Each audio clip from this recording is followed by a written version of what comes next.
বিভিন্ন মন্দিরগুলিকে ভেঙে দেওয়া হচ্ছে তার প্রতিবাদ জানালো আশ্রম চৌমুহনী এলাকায় দাঁড়িয়ে আজকে ইসকন হরে কৃষ্ণ মন্দির। তাদের এই প্রতিবাদ কর্মসূচিতে কি বক্তব্য উঠে এসেছে শুনুন।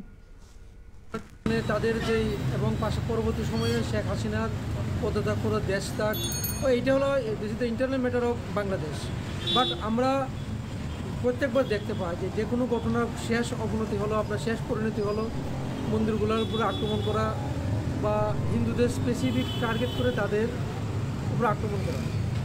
আমরা ভারতবর্ষে বসবাস করি।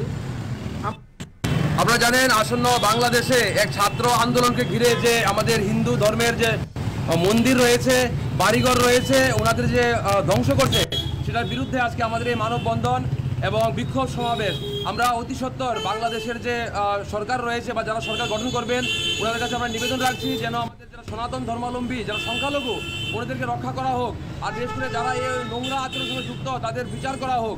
কারণ একটা স্বাধীন দেশে একজন নাগরিকের যে আনন্দ উপভোগ করা উচিত যেটা তারা পায়, যারা যেন ভয়ে ভীতে তারা জীবনযাপন না করে, এই জন্য আজকে আমাদের এই প্রতিবাদ এবং বিশেষ করে বিক্ষোভ সমাবেশ। আপনারা শুনলেন তাদের বক্তব্য, তাদের প্রতিবাদ জানিয়েছেন, এই ঘটনার বিরুদ্ধে ধিক্কার জানাচ্ছে। তবে শুধুমাত্র ইসকন আগরতলা নয়, এছাড়াও ইসকন হরেকৃষ্ণের পাশাপাশি নানান রকমের সংগঠন, তারা ধর্মীয় সংগঠন প্রতিবাদ জানাচ্ছে, বাংলাদেশের এই পরিস্থিতিকে ধিক্কার জানাচ্ছেন সকলেই। ছোট্ট বিরতির পর ফিরবো, সঙ্গে থাকুন।